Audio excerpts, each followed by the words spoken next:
Sin embargo, existe un libro que sobrepasa a todos los demás volúmenes de literatura, y ya no estamos hablando simplemente de religión, sino en cuanto a su contenido, con registros arqueológicos, genéticos, químicos, físicos, antropológicos, arqueológicos, psicológicos, etcétera, etcétera. Y este libro que estoy mencionando es la Biblia. ¿Por qué contiene la Biblia información que la mayor parte de los libros no contienen? Porque millones de personas pues continúan buscando. Cuando tú vas a una librería, es precisamente porque estás buscando alguna información, conocimiento que algún ser humano haya podido dejar o transcribir en letras para que pueda ayudarte a tu vida, ya sea filosófica, religiosa, económica, moral, etcétera, etcétera. Pero cuando venimos nosotros y examinamos cuidadosamente las Sagradas Escrituras, nos encontramos que en primer lugar el personaje central de la Biblia se llama Jesucristo. Y este es un hombre maravilloso que excede a todos los grandes genios, dirigentes, líderes, gurús que se han proclamado así como Mesías o que son dirigentes de la humanidad o que traen las respuestas para la salvación del ser humano. Venimos a Jesucristo y encontramos una persona que dice hace 2000 años: yo soy el camino, yo soy la verdad y yo soy la vida. En otras palabras, cuando oímos estas palabras, esta declaración tan radical del Hijo de Dios, es cuando hace algunos años, cuando yo realmente abracé el cristianismo como el propósito y el significado que mi vida iba a tener, cuando yo me adentrara en el conocimiento de las Sagradas Escrituras y sentir el privilegio tan grande que Dios le da a muchos seres humanos de que nos llama a vivir en la palabra, a compartir este mensaje, que es el más importante que un ser humano puede escuchar. Es cuando comencé a comparar a Jesucristo con Buda, por ejemplo. Gautama Buda dijo antes de morir: busquen la verdad. Nunca jamás dijo: yo soy la verdad. Cuando estudié el Corán y ahí en lugar de versículos se llaman sutras, los sutras de Mahoma, cuando él lo escribió en su primera parte, porque el Corán se divide en dos secciones. La primera parte es una parte pacífica, porque es cuando comenzaba el Islam a ser propagado, y entonces Mahoma comenzó a hablar acerca pues de la paz y que no hubiera pleitos, etcétera, etcétera, entre ni disensiones en las diferentes tribus. Pero cuando ya el Corán aumentó y cuando el Islam ya tuvo un resurgimiento tremendo, donde millones de seguidores comenzaron a adherirse a esta filosofía, es cuando Mahoma ya, ¿verdad? Inclusive él ni siquiera escribió el Corán, porque dicen que tuvo una revelación del cielo que le venía y que hablaba y que entraba en estado de trance mientras él escribía esto. Y la segunda parte del Corán pues ya es una versión donde encontramos ya matar a los infieles, al que no sea musulmán, ya sea shiita o suní, que son las dos ramas diferentes del Islam, tienen que morir. En fin, tenían que imponer a fuerza esta ideología o esta religión.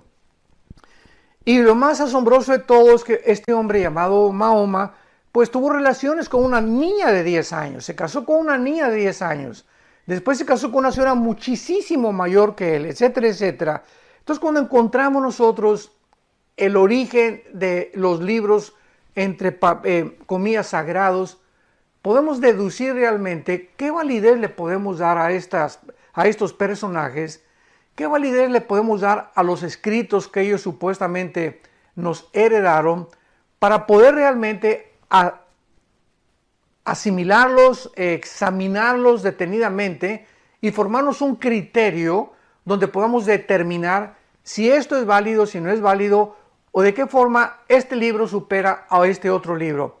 Y ahí es cuando ponemos en la balanza las Sagradas Escrituras, que es únicamente lo que quiero yo hacer en este momento: poner en una balanza la Biblia con todas las demás enseñanzas y demostrar claramente las evidencias científicas, médicas, proféticas, químicas, genéticas, biológicas que la Biblia tiene y que además cientos de siglos antes de que se descubriera todo lo que se ha descubierto en la biología, en la genética, en la física, en la antropología, en la arqueología, etcétera, etcétera, la Biblia se había adelantado a estos descubrimientos. Y esto nos sitúa en una posición donde tenemos que considerar con objetividad y con honestidad e integridad intelectual y moral que este libro no pudo haber sido hecho por seres humanos. Pero veamos a continuación, independientemente de las declaraciones de el personaje central que es Jesucristo, cuando Él dice yo soy el camino, la verdad y la vida, nos está hablando Jesucristo que no hay ningún otro camino, así de radical. Yo soy el camino. O sea, cualquier persona que siga a Jesús, en otras palabras, lo que Él quiere decir es que te encuentras en el camino verdadero de la vida. Porque todo camino tiene un fin. Hay caminos, dice la Biblia, que parecen derechos, pero su fin es camino de muerte. O sea, hay caminos que el ser humano ha abrazado como el camino del poder, el camino de las religiones, el camino del hedonismo, que es los placeres, el camino del sexo, su Dios es el sexo, su Dios es el dinero, en fin, el camino de hacerse rico. Entonces, hay diferentes caminos que el ser humano está siguiendo. Pero Jesucristo nos está diciendo que si tú no estás siguiéndolo a Él, no importa el camino que tú estés actualmente o en el que te encuentres caminando, es un camino que no te va a llevar al destino final, que el destino final es la salvación de nuestra alma, el conocer la verdad absoluta. Cuando Jesús dice yo soy la verdad, nos está diciendo que no es una verdad, no es una opinión de la verdad, nos está diciendo que Él es la única verdad absoluta que existe en el universo. Yo recuerdo hace algunos años, cuando en alguna universidad de filosofía, una facultad de filosofía, reté a los estudiantes preguntándoles, ¿ustedes creen que los filósofos del siglo XX, que por cierto la gran mayoría fueron ateos, Richard Dawkins, que todavía vive, inclusive Stephen Hawking, el gran astrónomo heredero de Alberto Einstein, era ateo, aunque mencionaba a Dios muchas veces de una forma irónica. Bertrand Russell, Jean-Paul Sartre, el padre del existencialismo en los 60s, Sam Harris, en fin, todos estos hombres en el siglo XX, Friedrich Nietzsche, que fue realmente el que puso la base del comunismo, del darwinianismo, del hedonismo, del materialismo. Todos estos hombres en el siglo XX se proclamaron ateos. Y cuando vemos nosotros los siglos pasados como Blaise Pascal, Isaac Newton, grandes científicos, físicos, matemáticos, eran cristianos. Newton escribió libros y comentarios acerca de la Biblia. Blaise Pascal tuvo debates con ateos también. Louis Pasteur, Einstein, aunque no era realmente ni se consideraba ni nunca dijo yo soy cristiano, él dijo claramente Dios no juega a los dados con el universo, dando a entender que había una causa detrás de todo lo que existía. Entonces cuando Jesucristo dice yo soy la verdad, nos está hablando que es algo que no está sujeto a cambio. Y esta fue la pregunta que les hice a muchos de mis estudiantes. Para ustedes, ¿qué es la verdad? Y casi nadie pudo definir qué es la verdad. Bueno, es esto, es aquello, pero vivimos en un mundo actualmente en el siglo XXI donde la mayor parte de la humanidad, estoy hablando de un 90% de la humanidad, creen que la verdad es relativa, no absoluta. O sea, tú puedes hablar ahorita con un ateo, con un agnóstico, con un escéptico, y te va a contestar, bueno, mi verdad es mi verdad y lo que tú tienes es tu verdad. Así que esto es lo que yo pienso y es lo que tú piensas, respétame porque esas son mis creencias. Y no hay ningún problema, ¿verdad? Porque hay que respetar lo que la gente dice. Pero cuando entramos no en un debate realmente en el que nos vamos a pelear, en una argumentación. Por ejemplo, el apóstol Pablo, cuando comenzó a viajar por todas las sinagogas, en el libro de los Hechos continuamente dice, y entró y argumentaba y argumentaba y argumentaba, o sea, debatía y platicaba con los judíos y a ver, dame tus argumentos y yo te doy mis argumentos. Si, no nos vamos a pelear, simplemente estamos buscando todos la verdad, llegar a una conclusión objetiva y definitiva, en la absoluta, en la que podamos realmente estar convencidos de que lo que estamos creyendo y lo que hemos abrazado tiene el fundamento suficiente para sostenernos tanto ideológica como mentalmente, como filosóficamente, como moralmente también, para que podamos estar seguros de que realmente lo que creemos es inconmovible. Así que estamos hablando de un hombre que dijo, yo soy la verdad. Y cuando Jesucristo dice yo soy la verdad, está hablándonos que en Él están contenidos todos los secretos de la sabiduría y del conocimiento, ni más ni menos. Y finalmente cuando Él dice yo soy la vida, pues ya acaba con todo, ¿verdad? Porque cuando una persona dice yo soy el origen de la vida, o yo soy la razón por la cual tú estás ahorita platicando y viéndome a través de la televisión o el medio que tú estés usando, yo soy la causa por la cual tú cuando te levantas respiras y sigues viviendo, yo soy la causa por la cual tú naciste. Entonces esta persona no nos queda más que clasificarla. O es el psicópata, sociópata, paranoico, esquizofrénico, loco, lo que tú me quieras decir, más grande que la humanidad ha conocido, o Jesucristo es realmente lo que Él dijo que era. Ahora muy bien, y esto es lo que vamos a ver en las Sagradas Escrituras.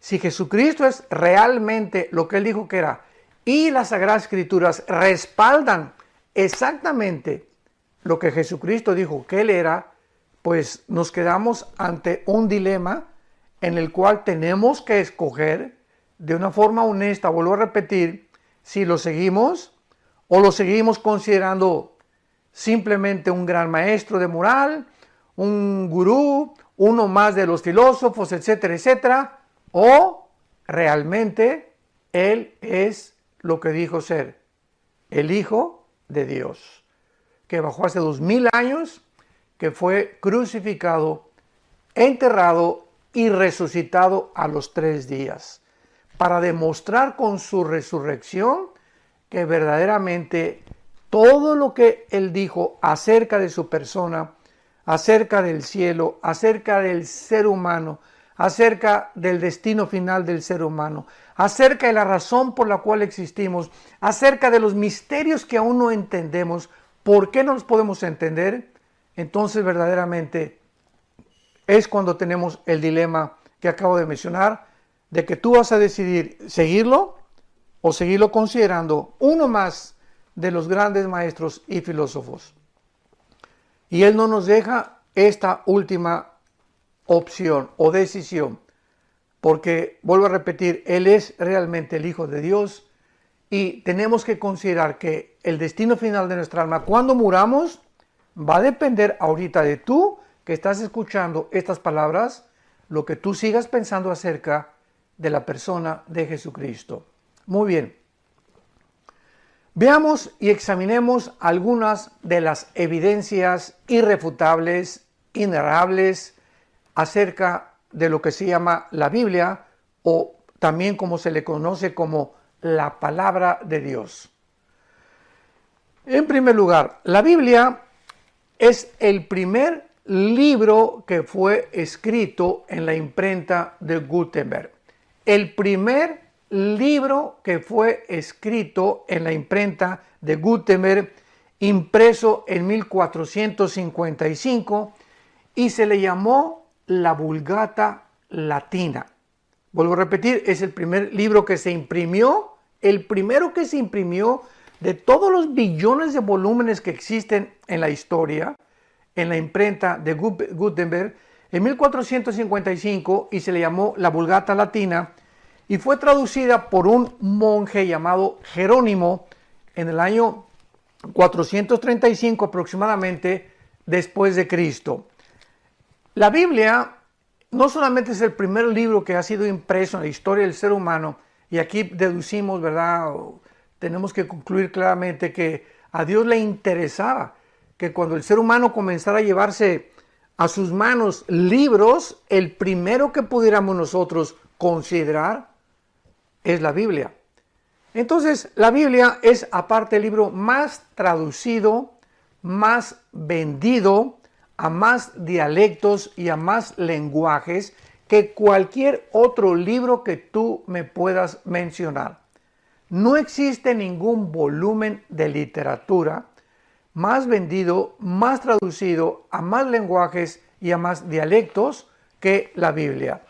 Así que esto es algo muy significativo porque nada más en 1986, estamos hablando aproximadamente acerca como de 30 a 35 años, 1986, la Biblia se había traducido a más de 450 lenguajes y a más de 6.700 dialectos en el mundo por un grupo de traductores que se llama Wycliffe o Wycliffe. Entonces, esto es absolutamente asombroso porque actualmente existen más de 13,000 copias manuscritas nada más del Nuevo Testamento, 8,000 de la Vulgata Latina, que fue la primera impresión de la Biblia, y más de 1,000 versiones primitivas y 4,000 en el original griego. Así que, además de todas estas cosas tan singulares, tan significativas, ha sido también la Biblia el más atacado de todos los libros que se hayan escrito, el más controvertido y el más perseguido de toda la historia humana. Un ejemplo es el gran famoso filósofo François Voltaire, que murió en 1778, y Voltaire antes de morir dijo lo siguiente: cuando yo muera, ya la Biblia va a dejar de existir, pasará la historia y nadie la va a volver a publicar. Sin embargo, actualmente la imprenta más grande de Biblias que existe en Francia, ¿verdad?, es precisamente en la casa donde murió Voltaire. Qué ironía del destino, ¿verdad? Este hombre dice, cuando yo muera, la Biblia ya no va a existir, nadie la volvió a publicar, y su casa donde él muere se convierte en la imprenta más grande de Biblias en Francia. Y Cristo dijo siglos antes que Voltaire en Lucas 21:33, los cielos y la tierra pasarán, pero mis palabras no pasarán. Nadie podrá jamás terminar con las Sagradas Escrituras. Una vez que hemos visto esta unidad única y singular de la Biblia, veamos ahora otra evidencia de la Biblia, que es su unidad. La Biblia está compuesta por 66 libros y su unidad y consistencia es asombrosa y sobrenatural. Todos los 66 libros fueron escritos en un periodo de aproximadamente 1500 años. Sin embargo, a pesar de que fueron escritos 66 libros en un periodo de 1500 años, por más de 40 autores, y la mayor parte de los autores no se conocían porque venían de diferentes extracciones sociales. Unos fueron reyes, campesinos, pescadores, poetas, granjeros, oficiales del gobierno, médicos como Lucas, el que escribió el Evangelio de Lucas, en fin. A pesar de que todos estos más de 40 hombres que escribieron la Biblia no se conocían, lo que ellos escribieron armonizan uno con otro como si se hubieran puesto de acuerdo, y la consistencia que mantiene en esta unidad sobrenatural la Biblia es completamente de carácter sobrenatural. Y esta unidad sobrenatural de la Biblia pues simplemente demanda la existencia de una persona sobrenatural, porque solo Dios pudo haber hecho el contenido y el registro y el conocimiento que vamos a continuar desarrollando de las Sagradas Escrituras. Muy bien, muchas gracias por esta respuesta. Siguiente pregunta, ¿qué evidencias científicas hay en la Biblia? El mundo del siglo XX se conoció por el siglo donde nunca en la historia había habido más descubrimientos científicos y tecnológicos que en el siglo XX. Es impresionante que después de casi 6,000 años de historia hayamos brincado del burro al motor de gasolina. O sea, todo lo que no se descubrió en los aproximadamente 6,000 años de historia que el ser humano lleva en este planeta, 6,000 años de historia, en el siglo XX se descubrió lo que nunca se descubrió antes. Por ejemplo, brincamos del burro al motor de gasolina. En 1903 y 1904, el famoso Henry Ford diseñó y construyó el primer carro modelo T que corría como 20-25 kilómetros por hora. Primer motor de gasolina. 1906-1907 los hermanos Wright, norteamericanos, hacen la primera tentativa de volar. 1929 Alejandro Fleming descubre la penicilina. 1941-42 en medio de la Segunda Guerra Mundial, el doctor Oppenheimer y Enrico Fermi, italianos y alemán respectivamente, hacen un proyecto para poder fabricar la primera bomba atómica, bombardeando el uranio 235, que es un elemento principal que forma la bomba atómica, bombardear su átomo y crear la desintegración, o lo que se conoce como la fisión nuclear. Esto fue asombroso porque sabemos que las primeras 2 bombas atómicas fueron soltadas en 1945 en los puertos japoneses de Hiroshima y Nagasaki, en Japón, matando a más de 150,000 seres humanos. Y de ahí en 1952 vimos la bomba de hidrógeno. Llegamos a los 80s, comienza el primer teléfono celular, viene el internet, y bueno, de los 80s, 90s del siglo pasado a nuestros días, o sea, en casi los últimos 30, 40 años, parecía como que la llave del conocimiento se abrió y de repente el ser humano ya está en la luna en 1969. El ser humano ya tiene computadoras de millones de datos y de millones de números que puede una computadora realizar, y de ecuaciones inclusive en segundos. Y estamos en un mundo donde la computadora de hace un año y medio ya es obsoleta, ya va tan rápido la ascensión de la tecnología que el ser humano ya no sabe qué hacer ahorita, que los drones, que el chip, que el internet, etcétera, etcétera, las redes sociales. Todo esto es una revolución tecnológica que desgraciadamente en el siglo pasado ensoberbeció al ser humano. Porque si alguien me pudiera preguntar cuál fue la causa por la cual el siglo XX se caracterizó por el mayor número de ateos de toda la historia, precisamente cuando el ser humano alcanzó el nivel que ha alcanzado y creímos que la ciencia, la diosa ciencia, la diosa del sexo, el dios de la tecnología, comenzamos a ensoberbecernos y a creer que teníamos en nuestras manos el mundo entero, íbamos a ir a Marte, íbamos a ir a la Luna, íbamos a conquistar el espacio, etcétera, etcétera. Ahí fue cuando Dios comenzó a humillarnos, a aplastarnos y a demostrarnos, después de todos estos descubrimientos tecnológicos y científicos, que no somos más que seres humanos finitos, estamos completamente limitados en nuestro conocimiento y que ahora con todo este conocimiento y con toda esta tecnología que hemos alcanzado, nos hemos descubierto que tenemos problemas mucho más grandes adelante de nosotros y no tenemos nosotros la capacidad para poder resolverlo.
Nada más como un ejemplo, ¿verdad? Este famoso virus del COVID-19, o sea, que surgió en marzo de este año 2020, o sea, comenzaron a pesar de que hay descubrimientos tremendos con el microscopio electrónico en la virología, epidemiología, etcétera, bacteriología, etcétera, etcétera, nos damos cuenta cómo la mayor parte de los científicos han cambiado de opinión.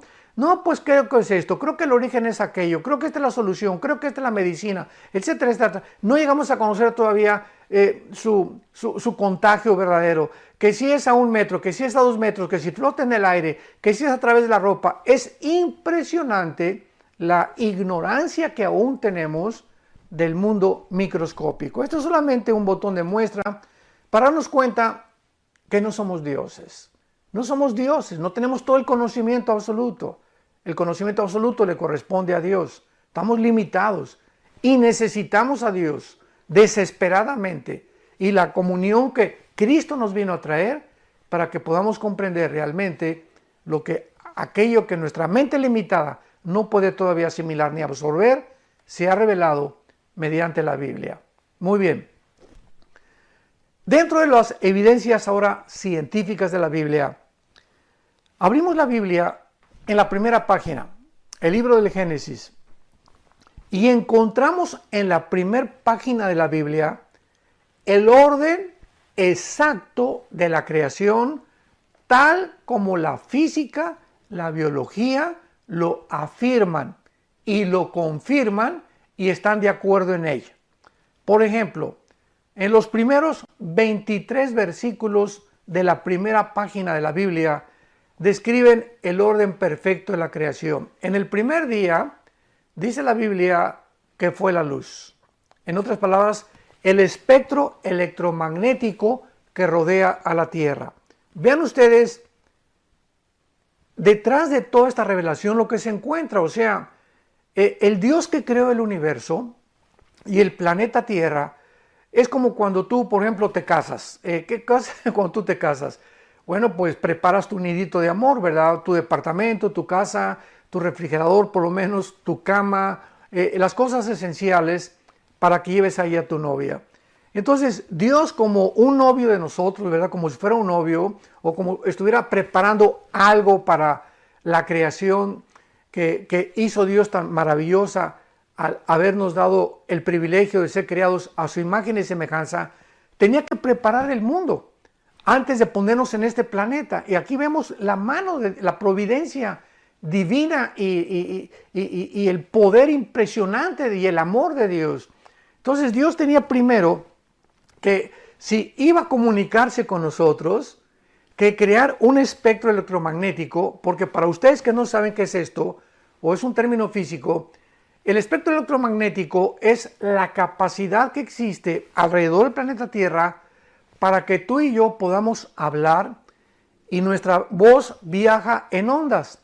Entonces tú ahorita me estás escuchando gracias al espectro electromagnético porque mi voz se está siendo grabada en una cinta o a través de cualquier otro medio de la tecnología moderna y capaz de que se prendes el radio, o prendes el CD o prendes el aparato que sea y escuchas la voz o los cantos de las personas porque quedaron ahí impregnadas, sus ondas del magnetismo ahí quedaron impregnadas en la cinta o en las diferentes bandas o frecuencias, y esto nos da la libertad y el acceso a oírnos unos con otros.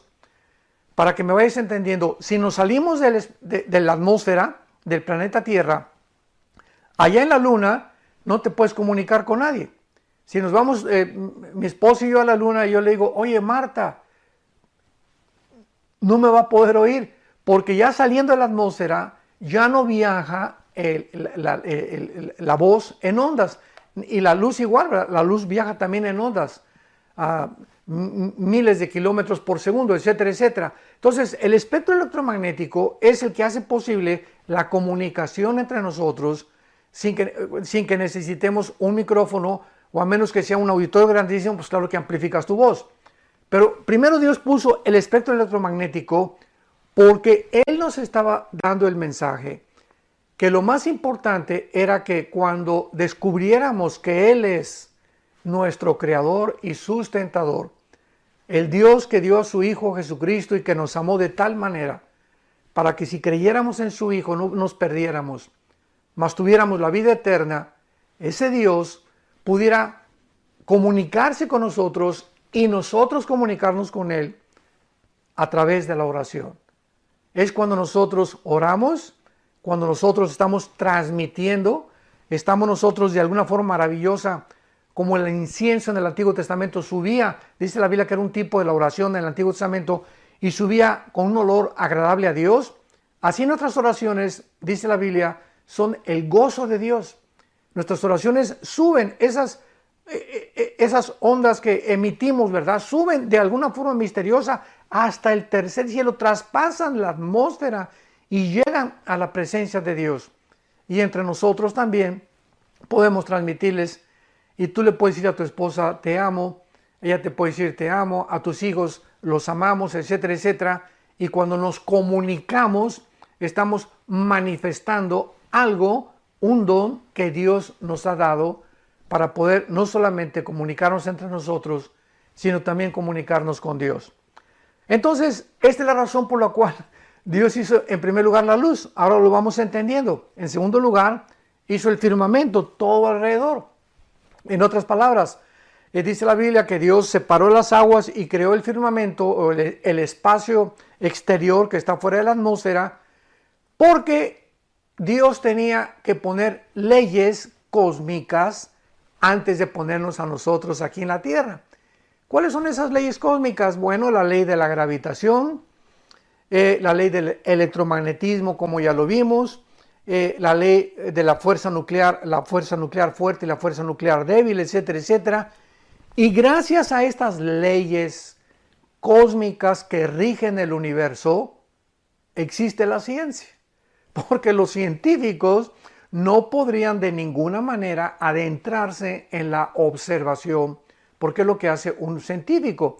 Para algo que sea científico se tiene que primero observar, comprobar posteriormente, etcétera, etcétera, en un laboratorio, en un tubo de ensayo, etcétera, etcétera. Entonces, gracias a que estas leyes son absolutas y son continuas, así como cada día amanece, cada día sale el sol, el aire sigue siendo oxígeno mezclado con hidrógeno y otros gases, así como la ley de la gravedad funciona a las 24 horas.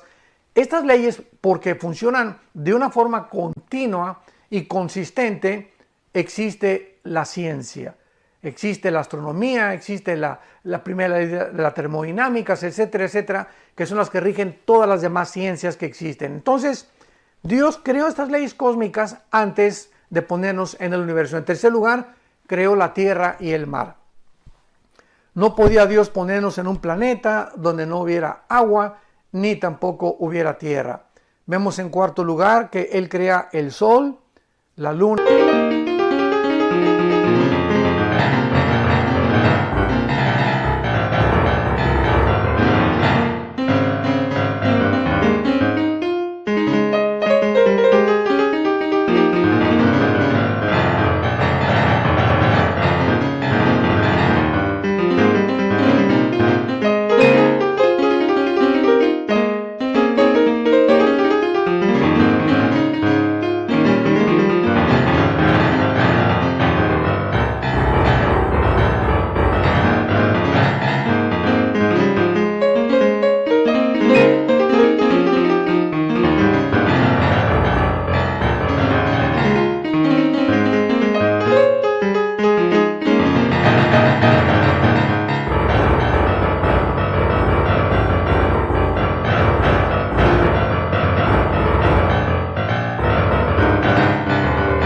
y las estrellas.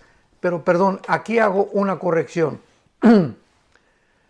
El sol, en los primeros 6 días de la creación, Dios no creó el sol y la luna y las estrellas. Ya existían. Cuando dice la Biblia en Génesis 1, versículo 14, esto es muy interesante. Génesis 1:14, dijo Dios, haya lumbreras. No dice Dios y Dios creó. Porque la palabra cuando se usa anteriormente y Dios creó, es la palabra vara, con B de burro, como suena B-A-R-A, vara, que significa crear de la nada, ex nihilo. Y cuando dice la Biblia, haya lumbreras, está hablando y está usando la palabra hayas en el hebreo, que significa simplemente poner en movimiento. ¿Por qué digo esto?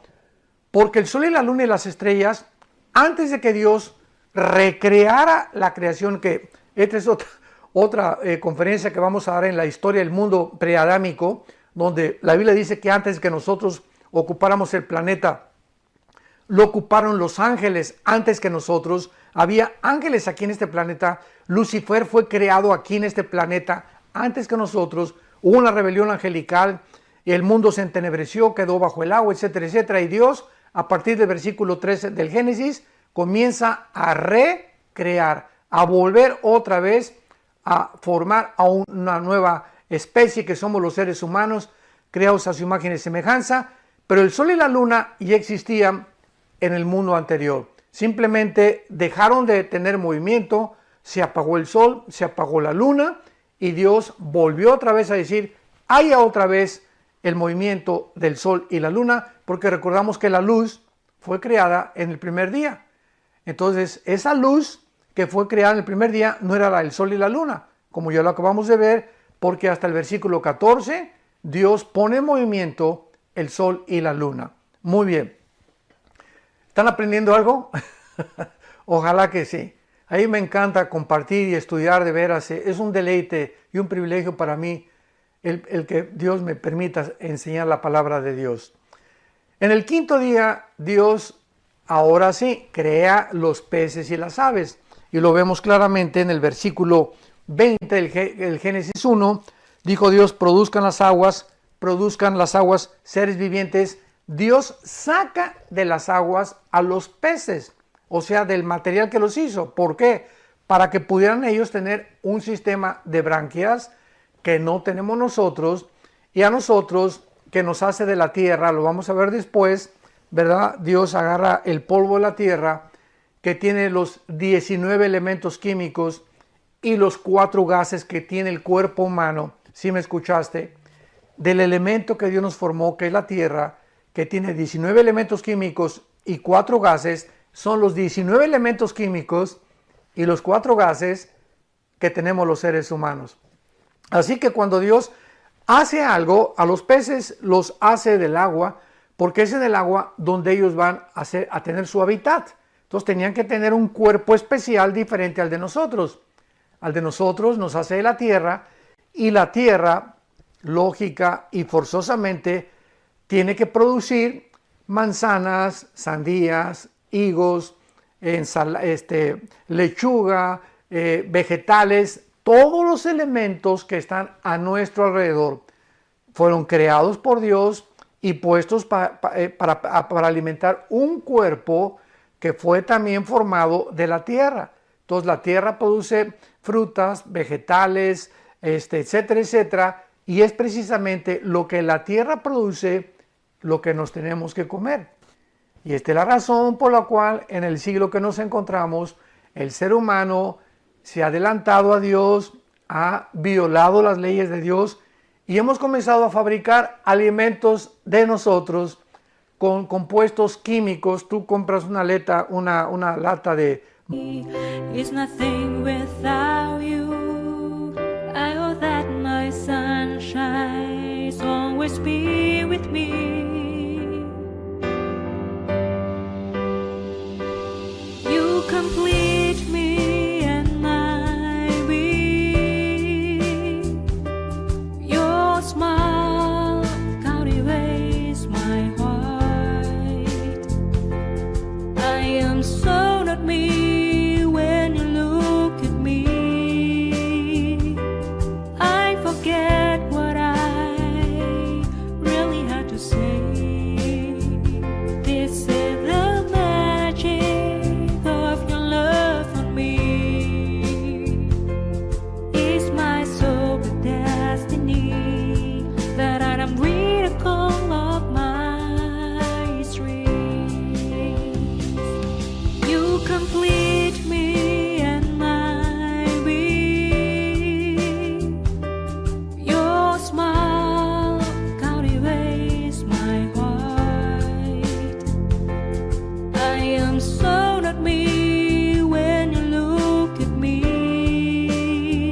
Monster, una Red Bull, una Coca-Cola, y lo único que estás haciendo es autodestruirte.